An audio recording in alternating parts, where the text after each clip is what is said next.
Hello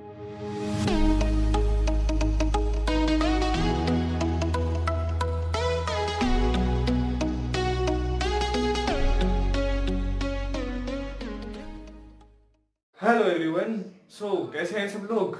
my name is Aman Verma and you are watching Rudra academy. आज की इस वीडियो में हम लोग बात करने वाले हैं दैनिक जीवन में कुछ महत्वपूर्ण कार्बनिक यौगिक। इससे पहले हमारी क्लास में हम लोगों ने पढ़ा था कि आईयूपीएसी के बाद में हमने एक छोटा सा टॉपिक और डिस्कस करा था, अपर रूप वाला। ठीक है, अब उसके बाद में हमारा टॉपिक आता है दैनिक जीवन में कुछ महत्वपूर्ण कार्बनिक यौगिक। मतलब कि हमारे डेली लाइफ में कौन कौन से कार्बनिक यौगिक जो है, कौन कौन सी चीजें हमारे काम में आती है साइंस से रिलेटेड। तो आज हम वो पढ़ने वाले हैं, बहुत मजा आने वाला है। ठीक है, तो जैसे 3 चीजें हमारे पास जिनको कार्बनिक जीवन में हमारे नॉर्मली काम में लिया जाता है। जैसे पहला है फ्रियोन, जिसको बोलते हैं क्लोरोफ्लोरोकार्बन।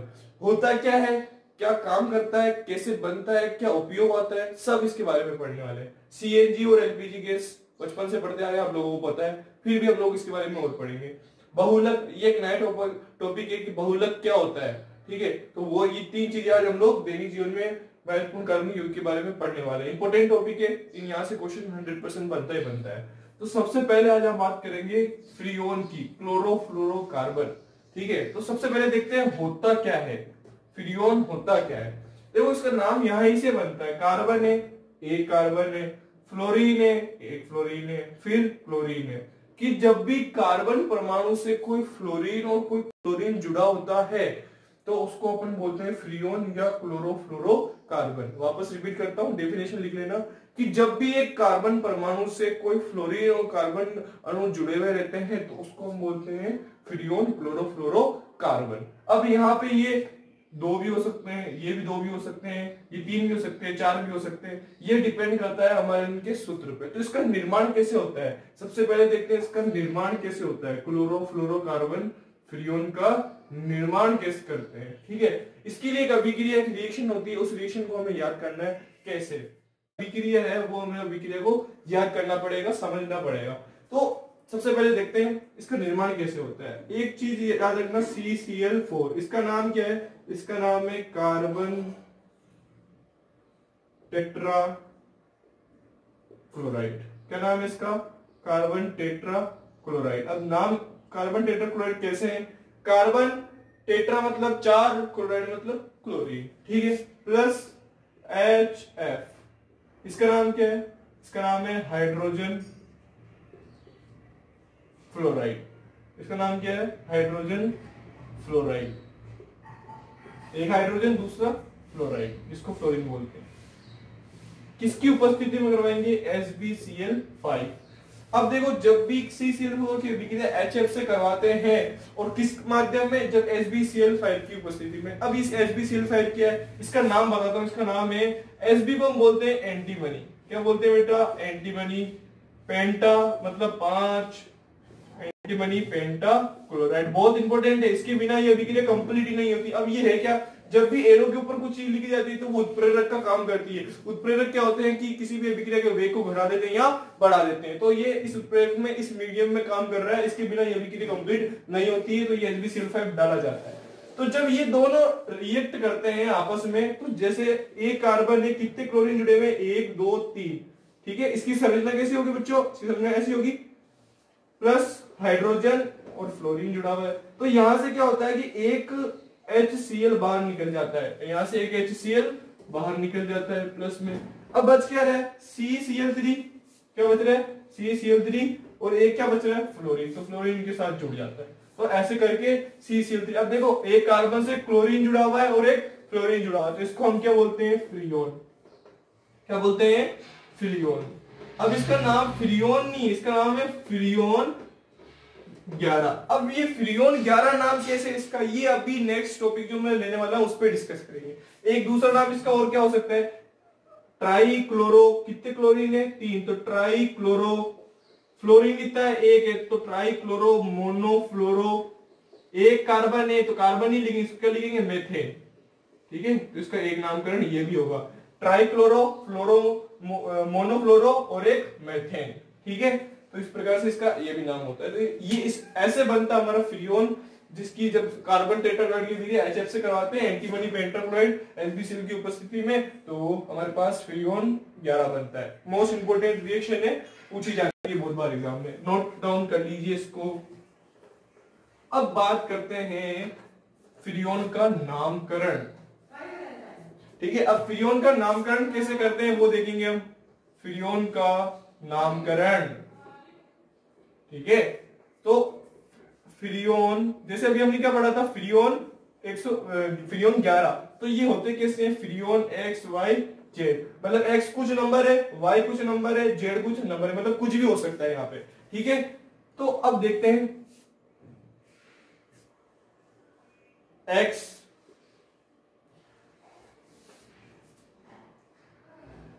वाई जेड और नामकरण।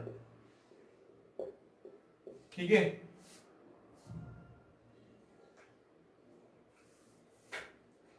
एक सारणी बनानी है अपन को, बहुत इजी है ये। देखो x जो होता है ना, हमेशा हमें याद रखना है, ये होता है कार्बन माइनस 1। मतलब x कैसे निकालेगा, जैसे कोई भी एक यौगिक दे दिया, उसमें से अगर कार्बन जितने हैं उसमें से एक माइनस कर देंगे तो x आ जाएगा। y कैसे आएगा, जब हाइड्रोजन प्लस 1 करेंगे तब, कि उस यौगिक में जितने हाइड्रोजन है उसमें 1 जोड़ देंगे तो हमारे पास y आ जाएगा। z कैसे आ जाएगा, कि उस कार्बन में जितने फ्लोरीन अणु है, जितने भी फ्लोरीन अणु रहेंगे वो हमारा जेड हो जाएगा, फिर उसको इसका नामकरण लिख देंगे। एग्जांपल लेते हैं, अभी हमने पढ़ा था CCl3F, जिस पढ़ा था, जिसको हमने नामकरण क्या दिया था, फ्रियोन 11। अब फ्रियोन 11 कैसे आया वो पढ़ते हैं। सबसे पहले x निकालना है, तो x कैसे निकलेगा, कार्बन माइनस 1, तो कार्बन कितना है 1 है, यहाँ पे कार्बन कितना है 1 है, 1 में से 1 जाएगा तो कितना आ जाएगा 0। y निकालना है, y कितना होता है हाइड्रोजन प्लस 1, तो हाइड्रोजन कितना है, हाइड्रोजन जो 0 है, तो 0 और 1 कितना हो जाएगा 1। अब ये y जो है ना हमेशा सब में सेम आएगा, y हमेशा 1 होगा, क्यों, क्योंकि यहाँ पे हाइड्रोजन कभी भी नहीं आएगा। अगर कार्बन के साथ हाइड्रोजन जुड़ गया तो वो हाइड्रोकार्बन बन जाएगा, वो फ्रियोन नहीं बनेगा, तो हाइड्रोजन हमेशा 1 ही आएगा। फ्लोरीन कितने हैं भाई, यहाँ पे जेड निकालना है ना हमें, जेड कितना है, जितने फ्लोरीन होते हैं उतना जेड होता है, फ्लोरीन कितना है 1 है, तो इसका नाम क्या जाएगा, फ्रियोन। नाम क्या होगा, फ्रियोन।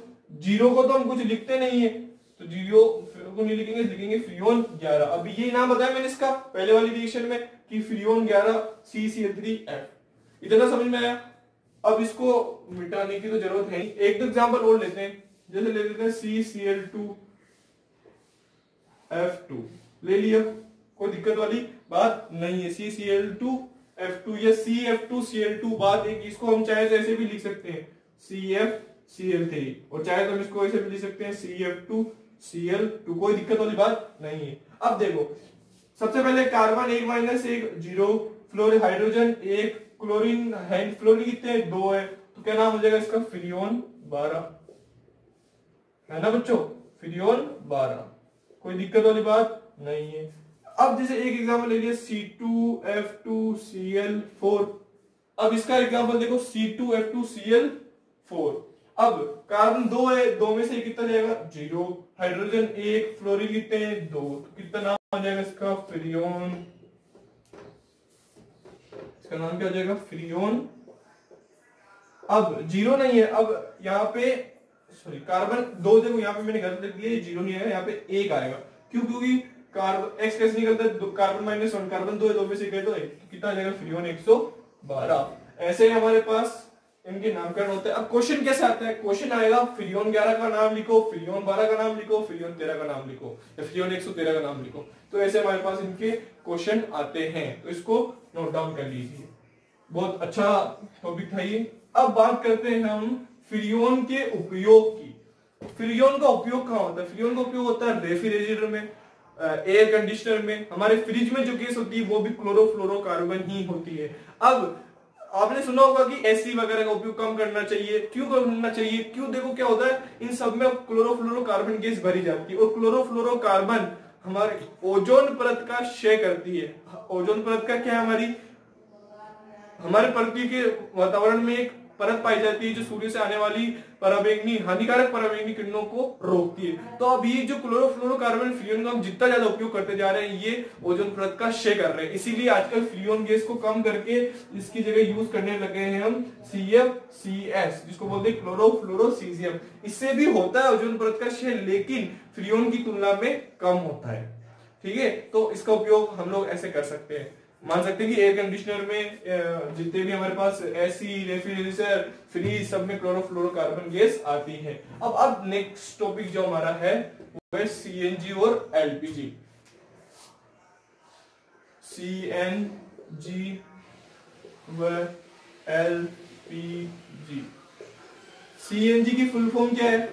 इसकी full form compressed natural gas, संपीड़ित प्राकृतिक गैस। हम लोगों ने काफी पढ़ रखा है संपीड़ित प्राकृतिक गैस। तो अब देखो कि CNG जो है बनती कैसे? हमारे जो पृथ्वी की जो नीचे जहाँ सतह है, जहाँ पेट्रोलियम गैस वगैरह पाई जाती है, वहां और भी गैसें पाई जाती है जिसको हम बोलते हैं प्राकृतिक गैस। प्राकृतिक गैस, अब प्राकृतिक गैस को नेचुरल गैस जिसको बोलते हैं। जब नेचुरल गैस को हम संपीड़ित उसको कंप्रेस करते हैं तो वो कहलाती है कंप्रेस नेचुरल गैस। मतलब कि वहां से प्राकृतिक गैस मिली, जब उसको संपीड़ित करते हैं, उसको संपीड़ित कैसे कर सकते हैं? उसके जैसे ये कोई भी कंटेनर है, यहाँ से प्राकृतिक गैस इसमें डाल दी। अब इसको जब हम संपीड़ित करते हैं, कंप्रेस करते हैं, तो ये लिक्विड में मतलब एक प्रेशर देते हैं इसको, तो ये कहलाती है संपीड़ित प्राकृतिक गैस। अब ये CNG, जब इस CNG को हम वापस इस CNG का जब हम प्रवाही आसवन करते हैं, प्रवाही आसवन क्या होता है कि जब भट्टी में डाल के इसको काफी तरीके से प्रेशर देके इसको लिक्विड में चेंज किया जाता है। जब CNG गैस को प्रवाही आसवन करके जब इसको लिक्विड में चेंज किया जाता है तो ये कहलाती है लिक्विड पेट्रोलियम गैस। क्या कहलाती है? Liquid petroleum gas. अब ये देखो कि लिक्विड पेट्रोलियम गैस आगे इसका द्रवित प्राकृतिक गैस जिसको बोल सकते हैं द्रवित पेट्रोलियम गैस। अब क्वेश्चन आता है CNG LPG के बारे में क्वेश्चन नहीं आएगा। क्वेश्चन आएगा कि LPG जो है CNG की तुलना में हानिकारक है, या फिर CNG गैस LPG की तुलना में सुरक्षित है, क्यों? तो इसका CNG जो गैस है ना वो हल्की गैस है। क्या है?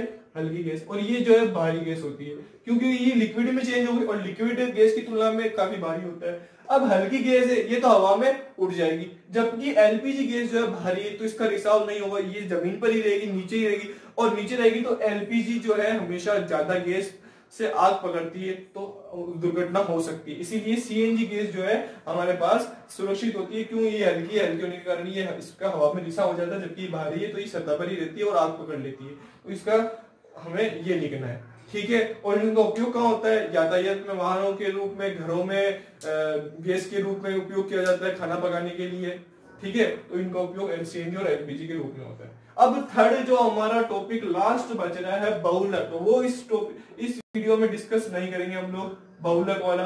क्यों? क्योंकि एकदम नया टॉपिक है और इसमें भारी भरकम रिएक्शन आने वाली है, बहुत बड़ी बड़ी अभिक्रिया आएगी, उनको याद करना है। तो ये वैसे मैं लाइव जब अपनी लाइव क्लास होगी कोचिंग पे तब भी डिस्कस करेंगे, लेकिन उससे पहले मैं एक बार अपना ट्राई करूंगा कि बेस्ट कि आप लोगों को समझ में आ जाए। फिर भी नहीं आता है तो फिर हम नेक्स्ट में डिस्कस करते हैं। ओके, तो थैंक यू सो मच देखने के लिए, और अच्छे से घर में लेके पढ़ाई करिए और चैनल को सब्सक्राइब जरूर करना, क्योंकि बहुत अच्छी पढ़ाई चल रही है यहाँ पे, सब बच्चे घर में लेके पढ़ रहे हैं, तो आप लोग सब्सक्राइब जरूर करें।